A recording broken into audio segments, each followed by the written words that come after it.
Hi guys, ರೀಸೆಂಟಾಗಿ ಒಂದು ಬೆಂಗಳೂರಿಂದ ಒಂದು ಪ್ಲೇಸ್ ವಿಸಿಟ್ ಮಾಡಿದೆ.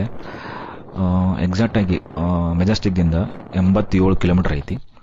ಪ್ಲೇಸ್ ನೇಮ್ ಏನಪ್ಪ ಅಂತಂದ್ರೆ ಕೈಲಾಸಗಿರಿ ಬೆಟ್ಟ. ಈ ಪ್ಲೇಸ್ ಇಷ್ಟು ಮಸ್ತ್ ಐತ್ಲ ಹೇಳ್ತೀನಿ. ಒಂದ್ಸಲ ವಿಸಿಟ್ ಮಾಡಿ ನೋಡ್ರಿ. ವಿಡಿಯೋ ಒಳಗೆ ತೋರಿಸ್ತೀನಿ ನೋಡ್ರಿ. ಈಗ ಒಂದು ದೊಡ್ಡ ಕಲ್ಲು ಬಂಡೆ, ಆ ಕಲ್ಲು ಬಂಡೆ ಒಳಗೆ ಎಲ್ಲ ಕೊರೆದು ಒಂದು ಹಿಂದೂ ಟೆಂಪಲ್ ಮಾಡ್ಯಾರ. ಎಷ್ಟು ಚಂದ ಮೂರ್ತಿಗಳೆಲ್ಲ ಕೆತ್ತನೆ ಮಾಡ್ಯಾರ. ಈ ವಿಡಿಯೋ ಒಳಗೆ ನೋಡ್ರಿ. ಮುಂದೆ ಇಷ್ಟು ಮಸ್ತ್ ಫೀಲ್ ಆಗ್ತೈತಲ್ಲ ಒಳಗೆ ಹೋಯ್ಕು ಅಂತ ಮೇಲೆ. ಅಲ್ಲಿದು ಪೀಸು ಆಮೇಲೆ ವೈಬ್ಸ್ ಬೇರೆನೇ ಐತಿ, ನೆಕ್ಸ್ಟ್ ಲೆವೆಲ್ ಐತಿ. ಈಗೆಲ್ಲ ಅಲ್ಲಿ ಒಂದು ಸ್ವಲ್ಪ 4-5 ಕಿಲೋಮೀಟರ್ ಎಲ್ಲ ಆಫ್ ರೋಡಿಂಗ್ ಐತಿ. ಎಸ್ಪೆಷಲಿ ಬೈಕ್ ರೈಡ್ ಮಾಡೋರ್ಗಂತೂ ಇಷ್ಟು ಮಜಾ ಕೊಡ್ತೈತಲ್ಲ ಈ ರೋಡ್ ಹೇಳ್ತೀನಿ.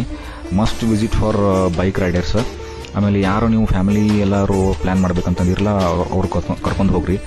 ಮಂಡೇ ಮಾರ್ನಿಂಗ್ 9 ಗಂಟೆಯಿಂದ ಈವ್ನಿಂಗ್ 5 ಗಂಟೆ ತನಕ, ಮಂಡೇ ಟು ಸಂಡೇ ಓಪನ್ ಇರ್ತೈತಿ. So must visit place for Bengaluru people. ನಾನು ಆ್ಯಕ್ಚುಲಿ ಈ ಪ್ಲೇಸ್ ಇಷ್ಟು ಚಂದ ವೈಬ್ಸ್ ಕೊಡೋದೈತೆ ಅಂತ ಅಂದ್ಕೊಂಡಿರಲಿಲ್ಲ. ಬಟ್ ಅಲ್ಲಿ ವಿಸಿಟ್ ಮಾಡಿ ಹೋಗಿ ನೋಡಿದ ಮೇಲೇ ಗೊತ್ತಾಯ್ತು ಏನು ಫೀಲ್ ಐತೆ ಅಂತೇಳಿ. ಒಂದು ನೋಡ್ರಿ, ಒಂದು ದೊಡ್ಡ ಕಲ್ಲು ಬಂಡೆ ಒಳಗೆ ಎಷ್ಟು ಚಂದ ಮಾಡ್ಯಾರಂದ್ರೆ ಈ ಥರದ್ದು ಆ್ಯಕ್ಚುಲಿ ರೇರ್ ಭಾಳ ಸಿಗೋದು ನೋಡೋದಕ್ಕೆ. ಇಂಥವೆಲ್ಲ ಹೊಸ ಹೊಸ ವಿಡಿಯೋಸ್ಗಳನ್ನು ನೋಡೋಕೆ ಲೈಕ್ ಮಾಡಿರಿ, ಶೇರ್ ಮಾಡಿರಿ, ಪೇಜ್ ಫಾಲೋ ಮಾಡಿರಿ. Thank you.